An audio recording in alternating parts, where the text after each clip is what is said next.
end of the 4th section of classes that I was teaching here in Birmingham, Alabama. Thank you guys for having me. We had worked up to, we were doing contact stuff, and we had just gotten to chest, back, and shoulder rolls. So we talked about how there are multiple ways that you can deliver such rolls. You can deliver them from the front of the body, where the hoop is in front of the body. But you can also deliver them from the back of the body, so where the hoop is in behind your body. So why that matters is that different handholds are easier for certain rolls. So for the one from the front, for both, pretty much both the chest roll and the back roll, and the shoulder roll, it can be easier if you can get the hoop up into your palm so that you can place it against your forearm, lift your arm, and open your hand. So, but if the hoop is coming from behind you, from behind your back, it's often easier to just let it come up between the thumb and the forefinger and let it roll either on the edge of your arm, or if you want to bring it up between the peace fingers, it can roll straight up the back of your arm. So multiple ways that you can deliver it depending on which way the hoop is coming from. These same deliveries can be done from the back. So if you're doing a back roll, the important thing to remember is that you need to be able to see the thumbs on both hands without turning your head. So the reason I say that is a lot of people think their arms are out straight like this when they're really like this. So think I need to be able to see my thumbs, and if I can, then the hoop will run both arms. So you can do a back roll by bending your knees, relaxing forward from the pelvis, letting your heart lead the way. But you can also stand upright and keep your head high, your chin high, and run the hoop on your shoulders. So you can also use that same, if you're going to do chest roll, you want as much chest as possible for the hoop to roll. So if you're just dropping from your head, you don't have much place for hoop roll, but you also can't breathe and you're tight and you're not relaxed. So you can say, I'm just going to soften my knees a bit, slide forward from my pelvis, so much more place for the hoop to roll, and you can breathe as it rolls. The place that you want to watch the hoop, the chest roll is the only one where you can actually see it. You don't need to be looking at the hand. Wait until the hoop is on your chest right here, and look in the inside opposite side, right there. So a good exercise for learning chest roll can be to just hug your hoop like here, let it come down and tap the ground. Come up, practice getting it in your hand again, lay it against your forearm, lay it against your chest, lay it against your opposite bicep, come down and tap the ground. So you're getting used to always following the exact same trail from one side to the other. We also did, and we talked briefly, I didn't really go over it, but the half chest roll. So the half chest roll, your hoop is here, you bring it up, I'm using the tip of my pointer finger to place it right here on my heart, open my hand, and it runs down my arm. So you can also do a half chest roll where it runs up your arm and you catch it here. So half chest roll can go from chest to hand, but it can also go from hand to chest. You can also do we did a back roll where we took the hoop, we laid it on our shoulder, leaned forward, open our hand, which is going to be between our shoulder blades. Our receiving thumb is against our body so that when the hoop falls, we're able to get our fingertips in and catch it. And this can go in either direction. So here, the thumb is leading it. It's like, go this way. And now it's going to be the pinky side that's leading. Go this way. We also just practice laying it on the shoulder. Once it's on the shoulder, turn it 180 degrees and take it off the other shoulder. So before we move to the behind the back stuff, another roll is the butt flosser. So the butt flosser, we introduced it by putting the hoop in front of us, walking all the way over until it's in our butt cleavage here. And then we're going to pull it against the small of the back. It's going to come across the opposite ear, and we're going to catch it with the opposite hand. So the trick to this don't want to let go here. You want your hand flat on your back before you let go. So it's here.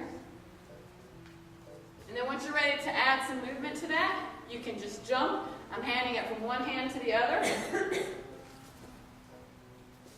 And if you don't want to jump, you just lift one leg. So, also a back roll. You can also do back rolls. We didn't do them. You can also do them like this. You can roll any way you can think of. You can roll if you want. Just play with it. Figure out how many you can play with. Then we started to play with behind the back stuff. So, the first things that we started to do were just poses. So, this is the holding off the garbage smasher in Star Wars. Our hands are flat. When we take it, we can push out, center, out, center. 1, 2, 4. 1, 2, 4. So you feet punctuate with your arm roll. We can also do half coin roll. Let the top half, let the fingers turn. And now we're in a yin-yang arm. We want a lot of space here between our head and the top of the hoop, so we're exactly in the center. Coin roll back. So if we're doing this from the back, we can turn, and we've got it in. Turn, and we've got it in. Another thing that we did with our back to people was we had both hands at the top. And we let one hand trace, turn, and look at the circle. Come back out. Turn, and look at the circle. Once you've got this hoop move, you can start to decorate it up with, say, a piece of footwork. What I like to do is I like to extend one foot, point that toe, and bend the other back. Nice. I almost busted my ass at the camp on this. I was wearing shoes that had taps on the bottom of them, and I went like this, and I went, okay. So, note to self. Then we started playing with actually spinning the hoop on our hand. So we started with outside circles. These are the moves that make the hoop look big because they're going that way. So we can do these down, out, up, or straight above the head. We can also do inside circles. These are the ones where it's collapsing onto us.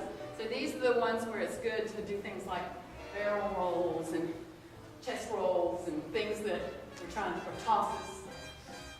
We also did a peacock tail toss. So we had the hoop here where we were holding it behind us with our hands under the bottom of the bottom.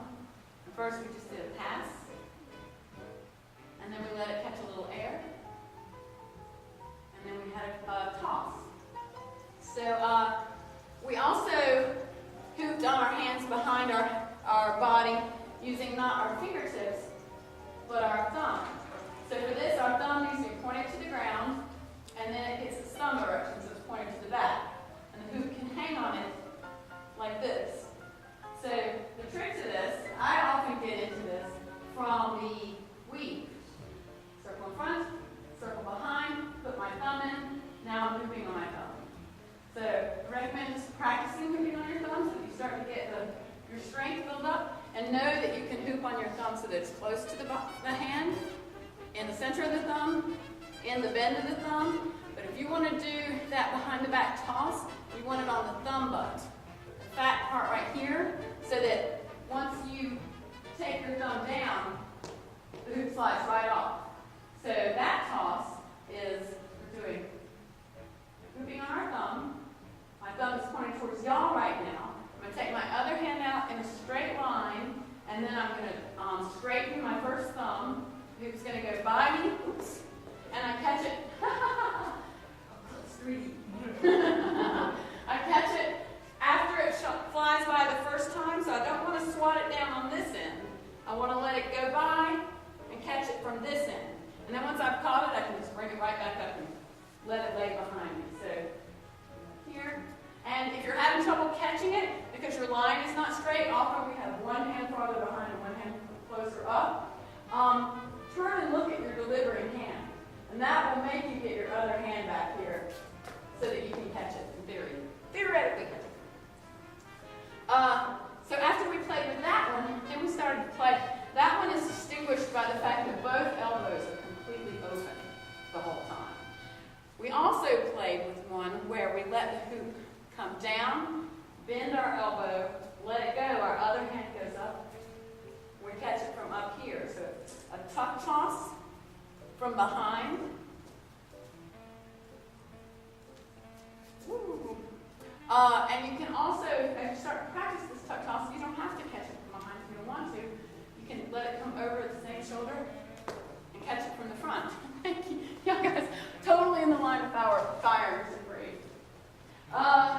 So that was that toss. Then we started to play with some of the poses that are kind of tricky. So the first one that we did was we went to the archer pose. We've got our thumb extended on the arm that's long. Our other hand is doing a cradle behind, and it's holding the hand, this hand, the one under the bottom is the one that's going to be doing all the work. So we're going to take this first hand, slide it to the front of the hoop, and let the hoop go. And as it falls, it spins around our thumb, comes up in our grip, and we put our other hand behind it to cradle. So we're going back and forth. So archer to archer. And if I want to make this archer look more like a yin-yang, then I don't stop at this 15-minute mark. I take it upright. Same move, just stopping it in a different place. And right now at the top, I'm holding it from the bottom of the top. If I want to hold it from the top of the top, then I need to do 2 circles. And the second circle is the same circle we use for getting into the palm, holding it in our palm, that allows us to do a chest roll. So we're going to go around the thumb and into the grip, around the grip and into the palm. Touch it to the forearm, drop it behind the head. Other hand comes underneath, and now it's in charge. Around the thumb and into the grip, around the grip and into the palm. Touch it to the forearm and drop it. So all of those things you can do, they're pretty poses, but you can also travel with them, especially that one where you've got it in the palm, drop it behind your head, and you can add a barrel.